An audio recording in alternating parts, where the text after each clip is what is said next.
గురుగారు ఆయన photo studio అండి. ఫోటో స్టూడియో చేసుకుంటూ ఒక ఇల్లు కొన్నాడు. ఇల్లు తర్వాత పెళ్లి అయింది. పెళ్లి తర్వాత ఇంకా అప్పులు, పోలీస్ స్టేషన్ కేసు, అసలు వదలకుండా ఒకటెనకల ఒకటి వస్తూనే ఉన్నాయి. ఇంకా అన్ని అవుతుంటే అమ్మ భరించలేక అమ్మకు హార్ట్ ప్రాబ్లం వచ్చిందండి. ఆమెకు హార్ట్ స్టోర్, అది ఆపరేషన్ చేయించాను. ఇంకా అది కులదేవతది ఏమైనా ఉంటదేమో అని ఎల్లమ్మది కూడా చేయించారండి. అసలు ఏమైందో అర్థం అవ్వట్లేదండి. అప్పులు అప్పులు అప్పులు. పెళ్లి తర్వాత మా మరదలు పోలీస్ కేసు పెట్టిందండి. కేసు పెట్టింది తానే, మా అందరి పేర్లు రాయించింది. మళ్ళీ తానే కాంప్రమైజ్ కానీ వచ్చిందండి. మళ్ళీ ఇంకా మిగతా బయట అన్ని అసలు ఏ అలవాటు లేవండి గురుగారు. అట్లాంటి వాడు అప్పులు, కేసు, కోర్టు అని పిచ్చోడు లాగా తిరిగిపోతుందండి. మాకు ఇంకొక చెల్లి ఉందండి గురుగారు. ఆమె మ్యారేజ్ చేద్దామంటే ఒక రూపాయి లేదండి. అసలు ఏమి చేయాలో అర్థం కాలేని పరిస్థితి అండి. రేపు మళ్ళీ అమ్మకి సెకండ్ టైం సర్జరీ చేయించాలండి. దాని ఉంటే చెప్పండి గురుగారు. మీ నాన్నగారు లేదమ్మా? నాన్నగారు ఉన్నారండి. ఏం పని చేస్తారు వాళ్ళు? ఆయన డ్రైవర్ అండి. కుటుంబంలో ఇంతకుముందు ఎవరైనా అగ్ని దురంతంలో ఎవరైనా చనిపోయారా తల్లి మీ నాన్నగారు ఫ్యామిలీలో?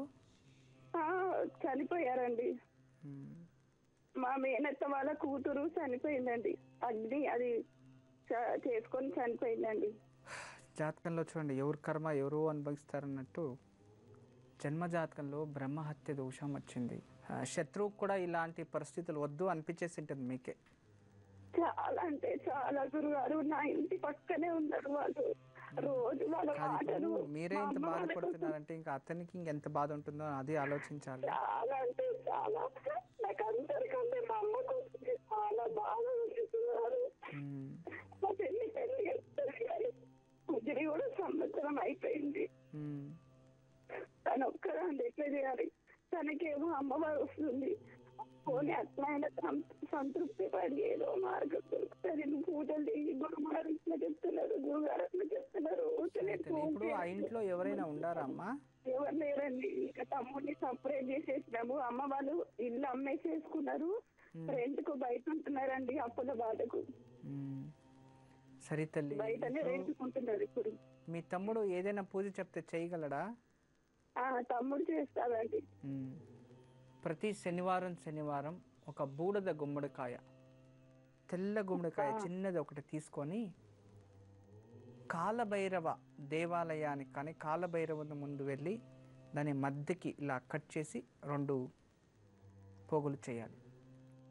ఇలా చేసి దానిపై ఉన్న గొజ్జు కాస్త 1 టీ స్పూన్లో తీయండి చాలు. రుంచే తీసేసి అందులోకి ఒక 10 ml, దీంట్లో ఒక 10 ml నువ్వుల నూనె పోసి 2 ఒత్తులు పెట్టి దీపం అలాగే కుందుళ్ళ మాదిరి అలాగే ఒక జ్యోతులు వెలిగించి రావాలి.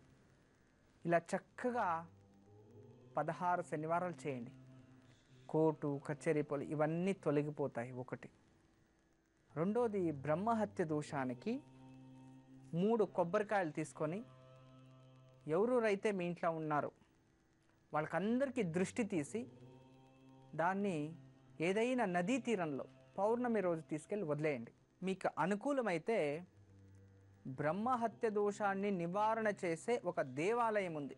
అది చిత్తూరు జిల్లా కాణిపాక మహాగణపతి అనే ఒక దేవాలయం. ఆ దేవాలయం పక్కనే ఉన్న శివాలయం చాలా విశేషమైనది. 11 శతమాలు ఉన్న విశేషమైన దేవాలయం. అక్కడ దక్షిణామూర్తి ఉన్నారు, అందరూ ఉన్నారు ఆ దేవాలయంలో. చాలా అద్భుతం.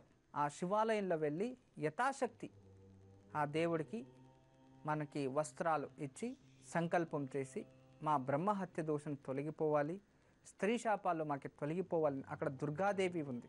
ఆ దుర్గామాత దగ్గర వెళ్ళి ఆ దర్శనం చేసుకొని వచ్చింది అయితే ఖచ్చితంగా దోషంలో కంప్లీట్లీ తొలగిపోతుంది తల్లి. మంచిదే అవుతుంది. నేను చెప్పింది చక్కగా పాటించండి. ఖచ్చితంగా త్వరలోనే మీకు అంతా శుభమే జరుగుతుంది. ఎప్పుడు మా ఆశీస్సులు ఉంటాయి తల్లి. నమస్తే. రేణుకా గారు విన్నారు కదా, గురూజీ చెప్పింది పాటించండి, తప్పకుండా మంచి జరుగుతుంది. గురూజీ, మరి మూల సంఖ్య 2 వచ్చిన వాళ్ళకి అనారోగ్య సమస్యలకి నివారణ? మూల సంఖ్య 2 వీళ్ళు ఎక్కువగా చంద్రమౌళేశ్వర స్వామిని అర్చించాలి. జీవితంలో ఎక్కువగా శివారాధన చేయాలి.